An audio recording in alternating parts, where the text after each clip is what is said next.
Hello there, this is Morgan from MorganOnScience.com and MetaMorgan on Twitter, and today I'm coming at you with a Dear Morgan segment where I talk about a question that somebody submitted to me where she was basically saying that for several years, she's in science, and for several years she's just put her head down and worked really, really hard on her science and tried to ignore sort of the politics and the surrounding environment around her, and now that is backfiring on her essentially, and she's in a situation where she's not getting recognized for the work that she's been doing. She feels underappreciated, unrecognized, feels that that her coworkers and bosses are not appreciating what she's doing, and she feels like she's succumbing to this politics. And so the question was essentially, how do you deal with politics? Should you be playing this political game or not? And how does that relate to the science that you do, especially the great science that you're trying to do in your everyday work? And this is a really, really good question. I used to have the attitude that, hey, I just want to do my science, leave me alone, don't bother me.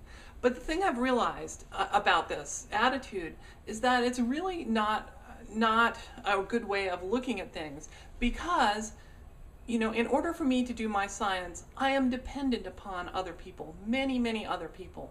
So think about it this way. If I was an isolated human being, let's say living in a remote cabin somewhere, could I do science?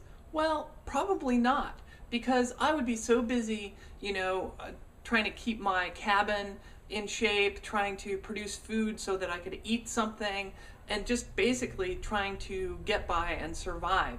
So unless I had external inputs from other people, I couldn't do science. I would just be scraping by. And so our ability to do science for every one of us depends on a network of other people, for everything from our food and our energy to scientific ideas and contexts and frameworks. And so interaction with those other people that we depend upon to do our science necessitates, quote, politics. Now, politics can be good or it can be bad. Sometimes it gets ugly, and it gets ugly usually when there's miscommunication or when there are scarce resources that people are fighting over, and sometimes just when particular people get a little bit too power hungry, and instead of focusing on solving problems, they focus on how much more power can I accumulate. And so the thing that people call politics usually stems from one of those three problems. Now, I'm not saying that you should that's okay or that that's a good thing. I mean, I was in a situation last fall where, due to various circumstances, I felt awful. I felt like I was in a terrible political situation, and it wasn't really anybody's fault. It was due to a scarce resource, which is space at my particular university. And for a long time I sat there and moped about it, and and it was a negative thing for everyone involved. I was no fun to be around myself, and I'm sure nobody liked being around me. And then eventually I decided, hey, this is really nobody's fault. It's not a good situation. It's not a situation I want to be in with this lack of space, but it is something, people are trying to work it out, and that I can either mope about it or I can just move on. So what I did is, instead I said, well, I'm going to go out and do some more positive stuff for the world. And that's how this particular set of videos that you're seeing was created. That's how Morgan on Science was created.